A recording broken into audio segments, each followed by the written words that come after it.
सीमा पर चीन से विवाद के बीच भारत ने उन इलाकों पर खास ध्यान दिया है जहां से वो चीन को काउंटर कर सके और ऐसे में भारत ने एक बड़ा कदम उठाया। आज अमृत भारत स्टेशन योजना के तहत पीएम मोदी ने 553 रेलवे स्टेशनों के पुनर्विकास का शिलान्यास किया और इसमें सबसे बड़ी बात ये रही कि इसके तहत एक रेलवे स्टेशन ऐसा भी है जो सुरक्षा और रणनीतिक रूप से बहुत अहमियत रखता है और ये है सिक्किम का रेंगपो रेलवे स्टेशन। 45 किलोमीटर वाली रेल लाइन परियोजना सिवोक रेंगपो को 2022 में मंजूरी मिली थी।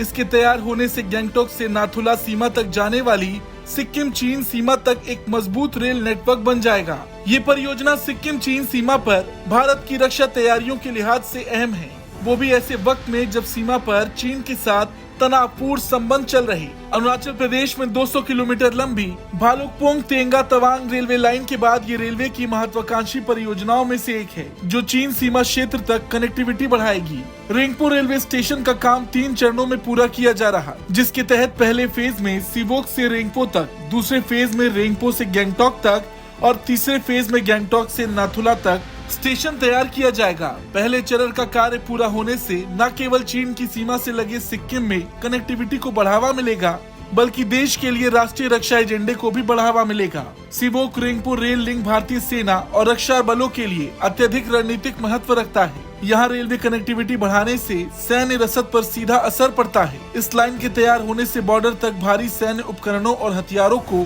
पहुँचाने में आसानी हो जाएगी। वहीं इससे सेना को एक स्थान से दूसरे स्थान तक ले जाने में लगने वाला समय काफी कम हो जाएगा और तो और आपातकालीन स्थिति में त्वरित कार्रवाई करने में भी मदद मिलेगी। प्रस्तावित 44.98 किलोमीटर लंबा रेलवे लिंक जो पश्चिम बंगाल के सिवोक से शुरू होता है और सिक्किम के रेंगपो पर समाप्त होता है। इस दौरान 5 स्टेशन होंगे जिनमें सिवोक, रियांग, तीस्ता बाजार, मेली और रेंगपो शामिल हैं। इस परियोजना पर काम कर रहे इरकॉन के परियोजना निदेशक मोहंदर सिंह ने खुद ये बात कही कि सिवोक रेंगपो प्रस्तावित लाइन में 14 सुरंगें और 13 ओवरब्रिज हैं। 35 किलोमीटर से अधिक सुरंग बनाने का काम किया जा चुका है। इस साल मार्च में ट्रैक बिछाने का काम शुरू हो जाएगा। हमारा लक्ष्य दिसंबर 2024 तक पुलों को पूरा करने का है। सिक्किम में रेल नेटवर्क बनाने में कई तरह की चुनौतियां भी हैं। उत्तरी सिक्किम में दक्षिण लोनक झील में अचानक हुए ग्लेशियर लेक आउटबर्स्ट फ्लड से सैलाब आ सा गया था और तीस्ता नदी में जल स्तर अचानक बढ़ गया। इसके परिणाम स्वरूप कई हिस्सों में